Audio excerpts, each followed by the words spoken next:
Okay, our next lesson, that is End of Term by David Ashes, and we will try to explore his childhood experiences कि जिसके अंदर वो हमें बताएगा कि उसका जो एक्सट्रीम चाइल्डहुड था विद हिज ओन सिस्टर वो किस तरह का था, what sort of problem he was having during his childhood and what sort of golden memories he was also having during his childhood. I believe a school teacher wrote a book some years ago with title Friday Thank God. Writer कहते हैं कि एक किताब लिखी गई थी किसी writer की तरफ से. किताब का टाइटल था फ्राइडे थैंक गॉड. ये टाइटल इंटरेस्टिंग टाइटल है. उसकी वजह यह है कि वेस्ट में आपको पता है कि वीकेंड काफ़ी प्रोलॉन्ग्ड वीकेंड होता है. वहाँ पे सैटरडे संडे आमतौर पर ऑफ होता है. तो फ्राइडे जो है that is supposed to be the last working day. तो स्टूडेंट लाइफ के अंदर जो छुट्टी होती है या छुट्टियाँ होती हैं, इनका एक स्पेशल चार्म होता है. स्टूडेंट बहुत ज़्यादा एट्रैक्टेड फील करते हैं अगर एक उनकी एकेडमिक ब्रेक आ जाती है या उनका जो प्रोसेस ऑफ स्टडी है उसके अंदर कोई ब्रेक जो है छुट्टियों की सूरत के अंदर आती है. तो राइटर कहते हैं कि ये बुक का टाइटल मुझे बड़ा फैसिनेट करता था, फ्राइडे थैंक गॉड. और हर इंसान जो कि काम करता है, जॉब करता है, और स्पेशली अगर वो स्टूडेंट है तो उसके नज़दीक फ्राइडे का दिन बड़ा अहम होता है. रीज़न उसकी क्या होती है? Because that is the last working day and after Friday there will be Saturday that is off and then Sunday that is also off. तो दो बैक टू बैक जो हॉलीडेज़ आती हैं या ऑफ डेज़ आते हैं वो राइटर को बचपन में काफ़ी ज़्यादा फैसिनेट करते थे. That phrase expresses perfectly my attitude to the arrival of the weekend during term time when I was a school boy. ये जो एक्सप्रेशन था ये मेरे रवैये की बेहतरीन अक्कासी करता था कि जब मैं स्कूल स्टूडेंट था तो जब कभी भी फ्राइडे ने यानी कि फ्राइडे का दिन होता तो मैं बहुत ज़्यादा डिलाइटेड फील करता कि नेक्स्ट मुझे 2 ऑफ डेज़ मिलने जा रहे हैं. The daily grind of the school with its abundant homework, its fierce competition, the sense of never being able to relax pressed heavily upon me in spite of the fact that I often enjoyed the actual classroom work. इसके बावजूद कि classroom का जो work होता था, काम होता था, मैं हमेशा उसको एंजॉय करता था. I was a good student basically. लेकिन बहुत सा जो होमवर्क मिल जाता था या डेली बेसिस पे स्कूल के अंदर जाना, वहाँ पे तमाम की तमाम ड्रिलिंग, वहाँ पे तमाम की तमाम जो क्लासेस हैं उनका बर्डन, तमाम के तमाम सब्जेक्ट्स के टेस्ट वगैरह को मैनेज करना, इन तमाम चीज़ों का एक बोझ मेरे सर के ऊपर सवार होता था और ये चीज़ें मुझे तंग करती थी. ठीक है, लेकिन फिर भी स्कूल के अंदर मेरा वक्त अच्छा ही होता था. वजह क्या थी कि मैं स्टूडेंट जो था वो अच्छा था. Waking up in the morning with the knowledge that one simply had to get out of bed, that there was no possibility of turning over for an extra dose. सुबह सवेरे उठना, एक वक्त पर गुजरना और इस खौफ के साथ उठना कि अगर मज़ीद हम थोड़ा सोना चाहते हैं तो अब नहीं सो सकेंगे, क्योंकि कॉलेज आपने आना है, आपने स्कूल जाना है, आपने ऑफिस जाना है, तो आप टाइम बाउंड हो जाते हैं. आपको टाइम के ऊपर उठना पड़ता है. कतई नज़र इस बात से कि आपको कितनी ज़्यादा नींद आ रही है या आप मज़ीद सोना चाहते हैं या नहीं सोना चाहते हैं. And seeing the hours of the school stretching ahead was a dismal experience specially on Monday. और फिर देखना कि आगे पूरा दिन जो है इतनी ज़्यादा क्लासेस, इतने ज़्यादा लेक्चर्स, इन सब को अटेंड करना है, होमवर्क मिलेगा, पनिशमेंट का भी फियर होता है. ये सारी चीज़ें जो होती थी जहाँ पर एक तरफ खौफ को पैदा करती थी, ठीक है, वहाँ पर हम क्या देखते थे कि मंडे वाले दिन ये चीज़ और भी ज़्यादा डिप्रेसिंग हो जाती थी. कि मंडे का दिन, जैसे आज मीन के आप देख सकते हैं today is Monday of course, तो आपको क्या नज़र आ रहा है कि ये भी पूरा वीक पड़ा हुआ है, रोज़ आना पड़ेगा. ठीक है, कल भी आना है, फिर परसों भी आना है. तो मंडे का दिन जो होता था ना, ये बड़ा थोड़ा सा हैवी फील होता था. हैवी इन द सेंस कि आप 2 हॉलीडेज़ गुजार कर आ रहे होते थे, तो इसलिए वर्किंग डे जो होता है that is always bit difficult. We had a maid once who would climb each morning with grim steps up to the attic floor where Lionel and I slept in one bedroom and my sister Sylvia in another, and announces in deep funeral tones, Lionel, David, Sylvia, time. मुझे अच्छी तरह याद है कि हमारे घर में एक मेड हुआ करती थी सुबह सवेरे हमें जगाने की तीनों बहन भाइयों को, ठीक है, मैं और मेरा भाई डेविड, हम एक रूम में होते थे और मेरी बहन सिल्विया जो थी वो दूसरे रूम में सोई होती थी। हम तीनों बहन भाइयों को सुबह सुबह उठाने की, जगाने की ड्यूटी हमारी मेड की होती थी। तो जब सुबह के वक्त वो जो एटिक फ्लोर था, वुडन फ्लोर था, वो टक टक टक की आवाज़ हमें आती, कोई स्टेप चढ़ के हमारी तरफ आ रहा है, तो हमें एहसास हो जाता, लें जी आवाज़ आने लगी है कि उठ जाओ। और लफ्ज़ चूज़ कर रहे हैं funeral tone. Funeral tone mean कि सुबह जो आपको जगाता है उसकी आवाज़ आपको कतई अच्छी नहीं लगती, ठीक है। एक वो सैड टोन आपको लगेगी, ठीक है, एक वो खौफ ज़दा कर देने वाली टोन आपको लगेगी, इसलिए वो फ्यूनरल टोन का लफ्ज़ उसने यूज़ किया कि उसकी आवाज़ जो है वो हमें हमेशा से डरा देती थी कि अब उठना पड़ेगा, तैयार होना पड़ेगा, स्कूल की तरफ, कॉलेज की तरफ जाना पड़ेगा। I used to lie waiting for that ominous tread on the uncarpeted attic stairs, and the voice it heralded sounded in my ears like a summons to damnation. ये आवाज़ क़यामत के बुलावे से कम नहीं होती, इतनी खौफनाक आवाज़। और फिर आवाज़ भी क्या कि एक नींद को छोड़कर उठें और फिर उठ के करें क्या, स्कूल जाएं, ठीक है। तो ये यानी कि दोहरा शौक़ होता था हमारे लिए कि एक अपनी नींद को आप सेक्रीफाइस करें, नरम गरम बिस्तर को छोड़ें, निकलें बाहर, फिर आप जो है वो स्कूल की तरफ जाएं, फिर वहाँ पे जाके बहुत सा होमवर्क आपको करना पड़ेगा। फिर मंडे वाले दिन ये चीज़ें और भी ज़्यादा डिप्रेसिंग जो थी वो फ़ील होती थी। तो ये एक इंतहाई आप कह सकते हैं कि नहूसत भरी आवाज़ हमें महसूस होती थी कि ultimately we have to get up.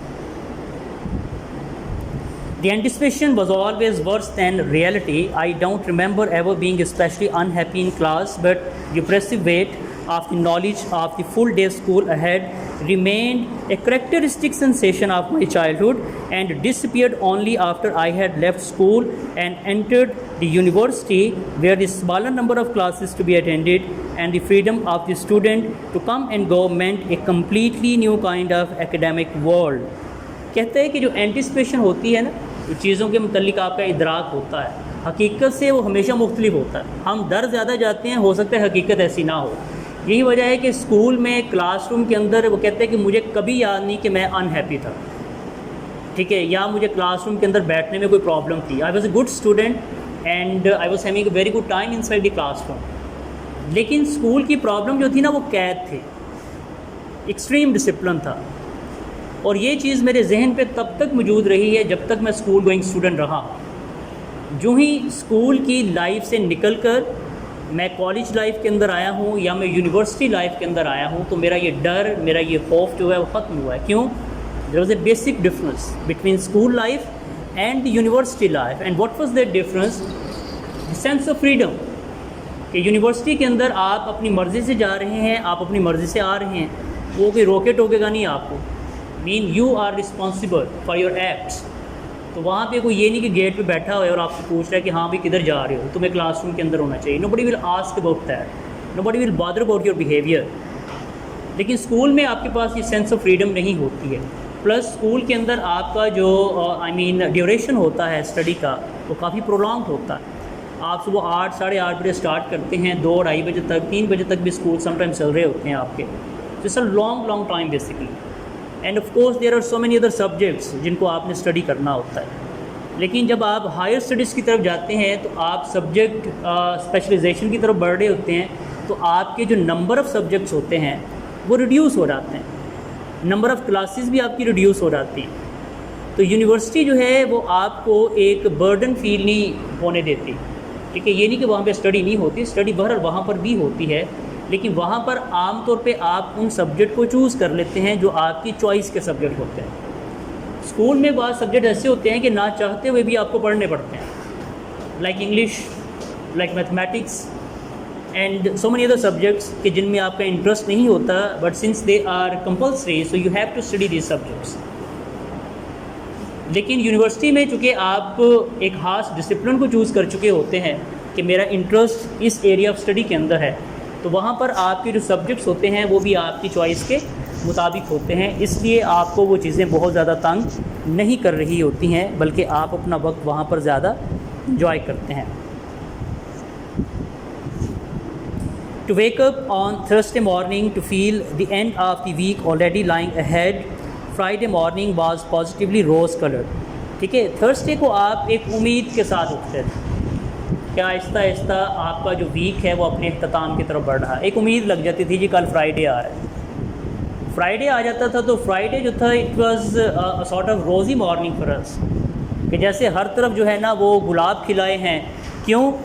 क्योंकि आज लास्ट वर्किंग डे है और उसके बाद क्या होगा, we will get 2 complete holidays. On a Friday, whatever the subject had its special happy flavor of the end of the week, and one walked home from school on a Friday afternoon. Our much homework had been assigned for the Monday with the dread of an escaped prisoner. Friday को बावजूद इसके कि हमें काफ़ी ज़्यादा homework मिलता था, ठीक है, तमाम के तमाम 2 छुट्टियों के लिए हमें काम देकर भेजते थे, लेकिन फिर भी स्कूल से निकलने का हमारा अंदाज़ ऐसा होता था, चाल डाल हमारी ऐसी होती थी कि जिस तरह जेल तोड़ के कोई कैदी नहीं भागता, ठीक है, उस तरह से। I still remember when I was a school student, तो जब वो घंटी बजनी ना कि जी छुट्टी हो गई है, तो बच्चे क्लासरूम से ऐसे निकलते थे मेन गेट की तरफ कि जैसे पता नहीं कोई जेल है, उसका गेट किसने तोड़ दिया। तो इंसान फितरी तौर के ऊपर, जबीली तौर के ऊपर जो है वो फ्रीडम लवर होता है। वो अपने ऊपर पाबंदियाँ जो होती हैं या अपने ऊपर जो डिसिप्लिन दूसरों की तरफ से इम्पोज किया गया वो उसको पसंद नहीं करता, उसको बर्दाश्त नहीं करता। लेकिन सोसाइटी के अंदर रहते हुए, किसी इंस्टीट्यूशन का हिस्सा बनते हुए, हमें बहुत सी पाबंदियों को, बहुत से डिसिप्लिन के पैरामीटर्स को अडॉप्ट करना पड़ता है, चाहते हुए या ना चाहते हुए, क्योंकि हमारे पास कोई ऑप्शन अवेलेबल नहीं होता। हमने सोसाइटी के अंदर ज़िंदा रहना है तो हमें कुछ चीज़ों को अपने ऊपर लागू करना पड़ता है। तो स्कूल के अंदर रहकर जो इस तरह का एक डिसिप्लिन था या जो लैक ऑफ फ्रीडम थी वो हमें हमेशा से तंग करती थी, और हमेशा हम फ्राइडे को स्कूल को छोड़कर ऐसे बाहर निकलते थे कि जैसे जेल का दरवाज़ा किसी ने तोड़ दिया है और हमसे कहा गया है कि okay fine, enjoy your life. Friday night with 2 solid days before school again was the best night of the week. इसी तरह से जो फ्राइडे नाइट थी, जुम्मे की जो रात होती थी, बेहतरीन रात होती थी, सुकून, ठीक है, और उम्मीद क्या कि आगे पूरी 2 छुट्टियां हमारे लिए पड़ी हुई हैं।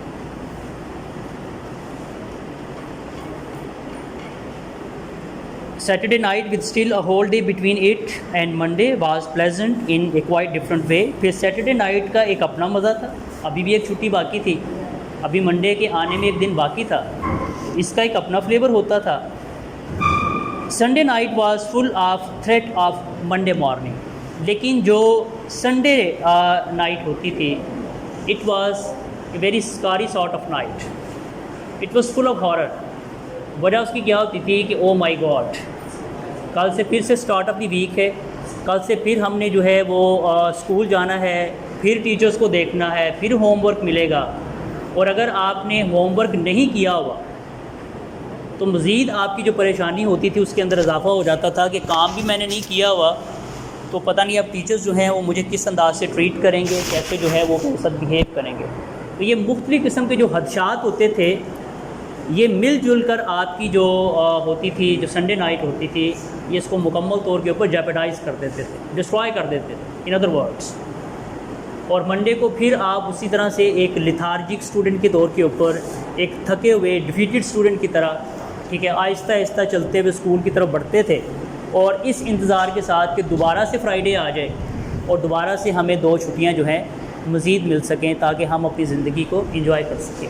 ये जो एक पैराग्राफ हमने इस लेसन का स्टडी किया है, बुनियादी तौर पे हमने जो इससे बात सीखनी है वो इंसान की उस जबिलत के मतलब सीखनी है कि जिसके अंदर फ्रीडम का मतलब जो है एक एलिमेंट वो बहुत ज़्यादा है। ये बच्चा जो है ये स्कूल से क्यों निकलना चाहता है? वो खुद मान रहा है कि I was a good student और क्लासरूम में मुझे कभी कोई इशू नहीं हुआ, डिसिप्लिन के हवाले से, स्टडी के हवाले से, टीचर्स के साथ I was not having any issue. लेकिन इसके बावजूद मुझे स्कूल से निकलना, मुझे छुट्टी करना या छुट्टी का मिलना हमेशा से मेरे लिए एक ये चार्मिंग एक्सपीरियंस होता था। वजह क्या है? Sense of freedom. अल्लाह ताला ने इंसान की फितरत में इस चीज़ को रख दिया हुआ है कि वो फ्रीडम लवर है, वो अपने ऊपर पाबंदियों को पसंद नहीं करता। लेकिन जो पाबंदियाँ हम एक्सेप्ट करते हैं वो सिर्फ इसलिए करते हैं because we are the part of the society. A man is the basic fundamental unit of the society, और सोसाइटी का एक फंडामेंटल यूनिट होने के नाते हमें कुछ पाबंदियाँ जो होती हैं उनको अपने ऊपर लगाना पड़ता है, ठीक है, क्योंकि हम फिर सोसाइटी के अंदर रहना चाह रहे होते हैं, हमें सोसाइटी को अडॉप्ट भी करना पड़ता है उसके। There were unexpected respites, a half holiday to let us attend a football match which some unforeseen circumstances had caused to be cancelled the preceding Saturday, or the sudden dismissal of the school an hour or two before the usual time because of some unexpected crisis or celebration। बाज़ writer के नज़दीक कुछ रेस्पाइट्स आ जाते हैं, यानी कि Saturday Sunday की छुट्टी से हट के, समर वेकेशन से या क्रिसमस की छुट्टियों से हट के बाज़ का कुछ ओकेजनल एक्सीडेंटल रेस्पाइट्स आ जाते हैं।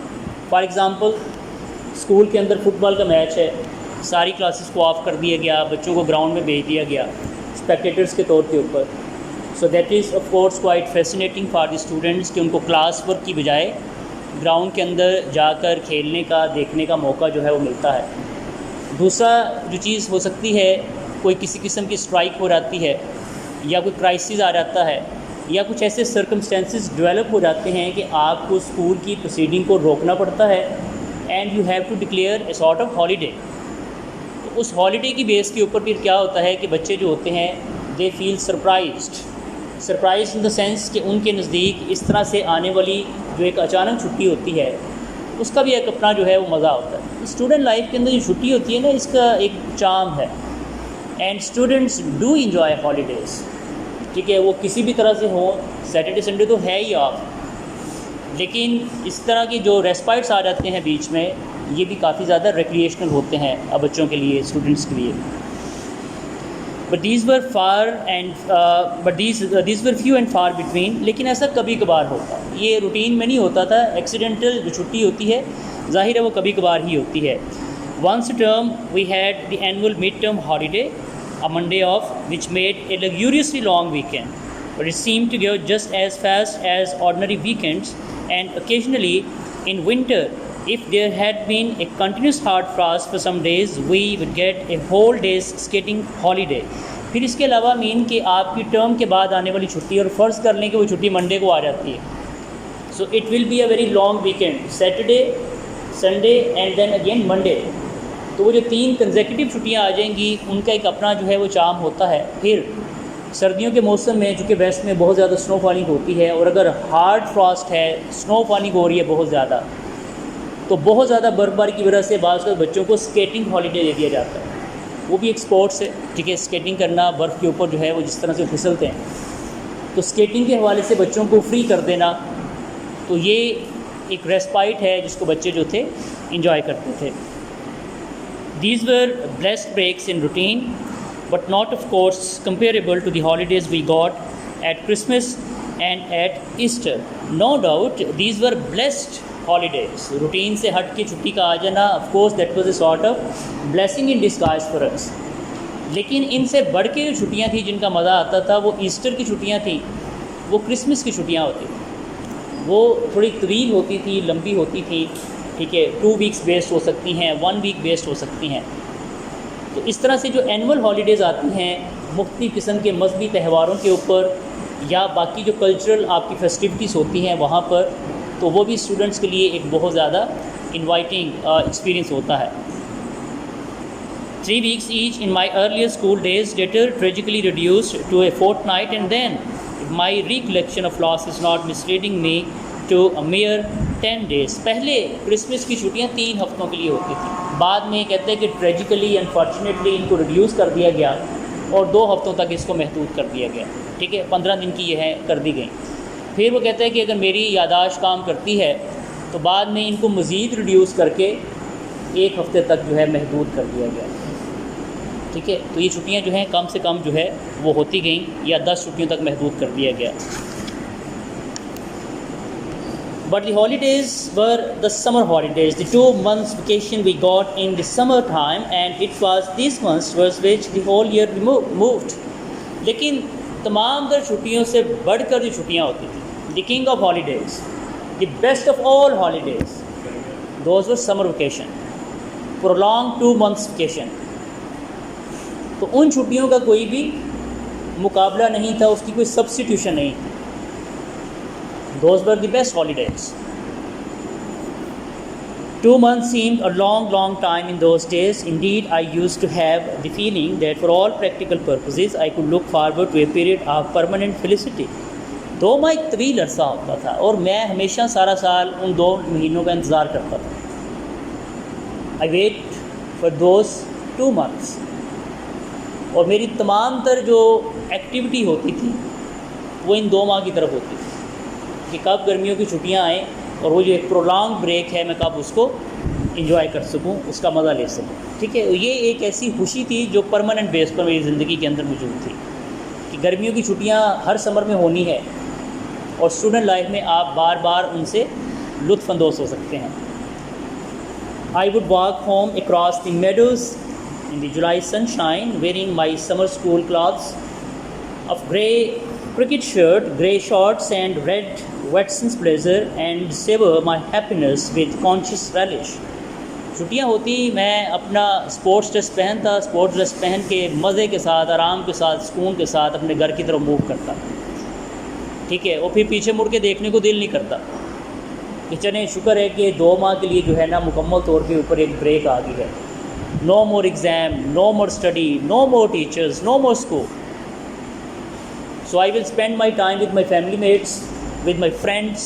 We will enjoy वो जो एक डिसिप्लिन लाइफ होती है कि रोज़ सुबह आपको उठना पड़ता है. हम उस जो है वो डिसिप्लिन से बाहर निकल आएंगे, अपनी मर्ज़ी से सोया करेंगे, अपनी मर्ज़ी से जागा करेंगे. So life will be excellent in summer vacation.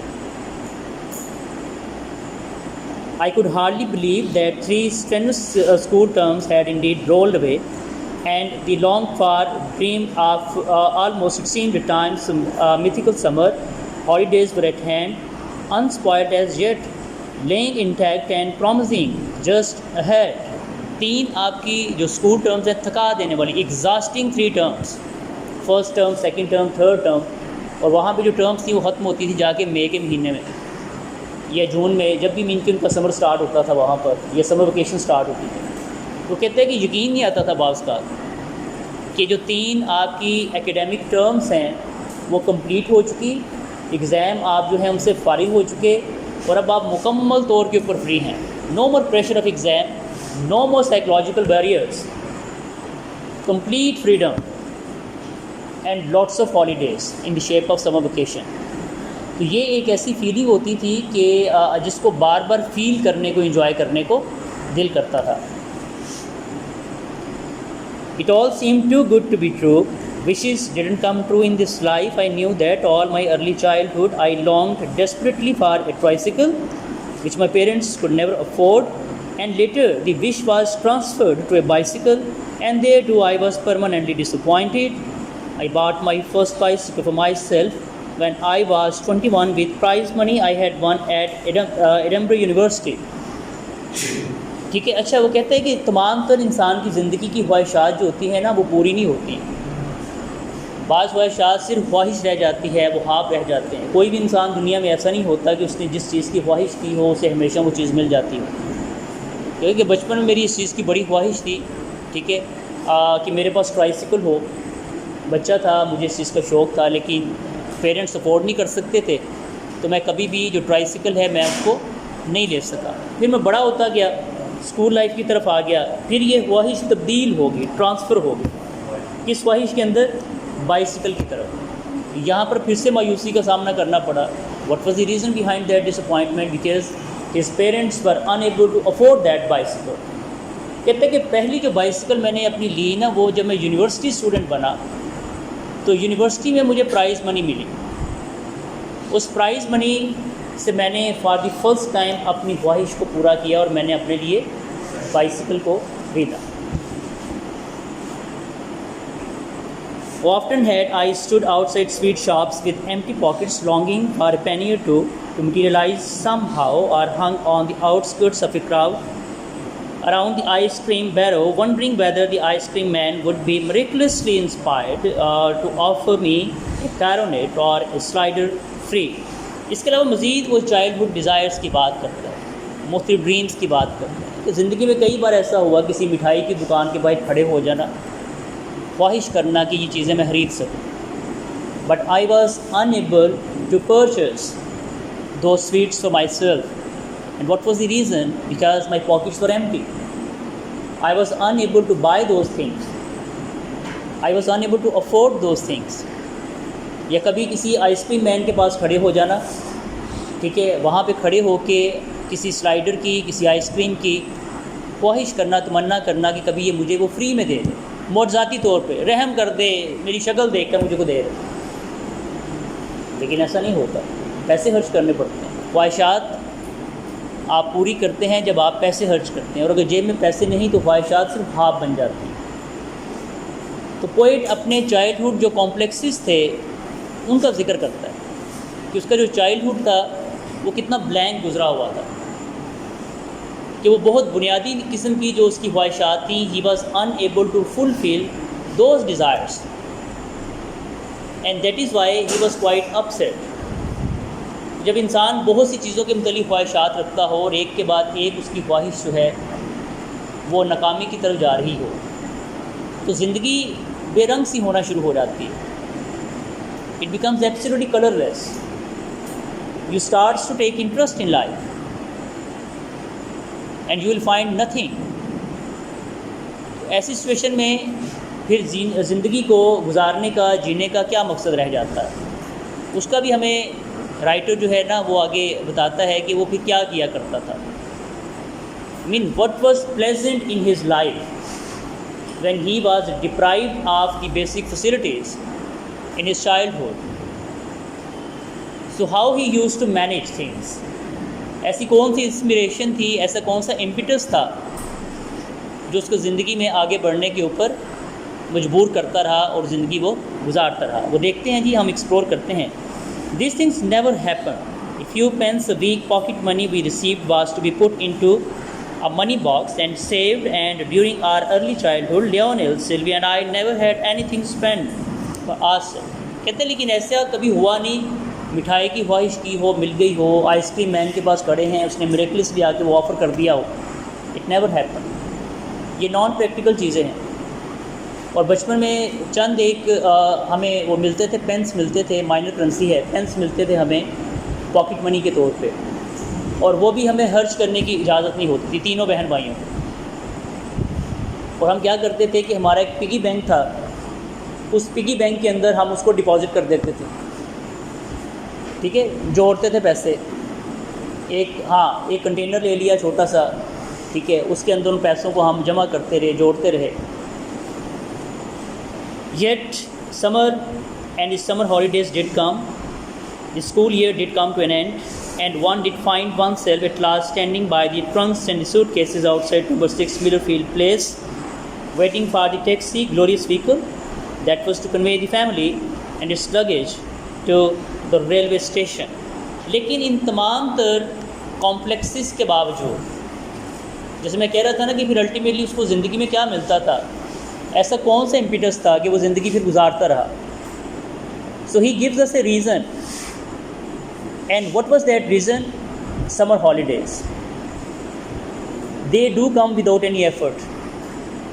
हाँ, इंतज़ार ज़रूर करना पड़ता था थ्रू आउट द ईयर, लेकिन इस चीज़ के मुतल्लिक हमें 100% यकीन होता था कि ये summer holidays will come and we will take a long break from our academic activities. तो ये एक ऐसी चीज़ थी जिस पे उसको पैसे खर्च करने की ज़रूरत महसूस नहीं होती थी. उसे ये नहीं देखना पड़ता था मेरी पॉकेट में कुछ अवेलेबल है या नहीं है. तो बचपन जैसे बहुत सी मटेरियल चीज़ों के हवाले से ब्लैंक था. बाइसिकल की डिज़ायर थी, ना पूरी हुई. ट्राइसिकल की डिज़ायर थी, ना पूरी हुई. स्वीट्स की डिज़ायर थी, ना मिल सका. ठीक है, आइसक्रीम थी, और इस तरह बेशुमार जो है multiple desires, and he was unable to attain those desires. He was unable to fulfill those desires because of his empty pockets. जैसे मैंने कहा, तो फिर जीने का मकसद क्या रह जाता था? So God does provide some reasons to live. कहीं ना कहीं किसी न किसी तरह से आपका जो माइंड होता है वो अल्टीमेटली इंगेज हो जाता है और आप ज़िंदगी गुजारते रहते हैं. और राइटर की जो कंडीशन है उसके अंदर उसका माइंड इंगेज कहाँ पर होता था? Summer holidays, absolute freedom, complete break from your academic activities. और आप क्या करते थे कि आप इंजॉय करते थे, क्योंकि फ़ाइन अगर ज़िंदगी में कुछ नहीं है तो एटलीस्ट एक तो चीज़ है ना, वो तो आएगी और बग़ैर पैसे खर्च किए आएगी, and that will be summer vacation. तो हम लगेज उठाते, खुशी के साथ उसको जो है वो लोड करते और अपने घर की तरफ रवाना हो जाते। और ये छुट्टियां जो होती थी, जो समर वेकेशन होती थी, ये राइटर के जो चाइल्डहुड था या जो उसकी स्टूडेंट लाइफ थी, ये उसकी सबसे बड़ी फेस्टिविटी थी। And he used to take real delight in that. ठीक है, तो ये राइटर हमें एक्चुअली बता रहा है कि किसी भी इंसान की ज़िंदगी मुकम्मल तौर पे ब्लैंक नहीं होती। अल्लाह ताला उसे कोई ना कोई रीज़न प्रोवाइड करता रहता है और जीने का कोई ना कोई मकसद उसको नज़र आता रहता है। ज़िंदगी के अंदर बेशुमार आपको डिसअपॉइंटमेंट का, फ्रस्ट्रेशन का सामना करना पड़ता है, लेकिन तमाम तर इन फ्रस्ट्रेशंस के बावजूद there is always a ray of hope, there is always a sign of player for you, जो आपको अपनी तरफ अट्रैक्ट करता रहेगा।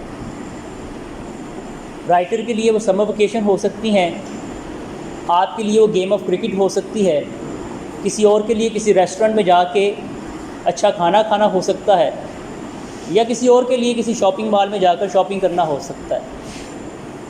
लेकिन हम तमाम के तमाम जो लोग हैं, हम सब का कोई ना कोई ड्रीम अल्टीमेटली होता ज़रूर है, और वो एक ऐसा ड्रीम होता है कि अपनी तमाम तर डिसअपॉइंटमेंट, मायूसियों के बावजूद हम फिर भी ज़िंदा रहते हैं, जीते रहते हैं और उस खास नुक्ते की तरफ देखते रहते हैं कि जो हमारे लिए ज़िंदगी के अंदर खुशी का सबब बनता है।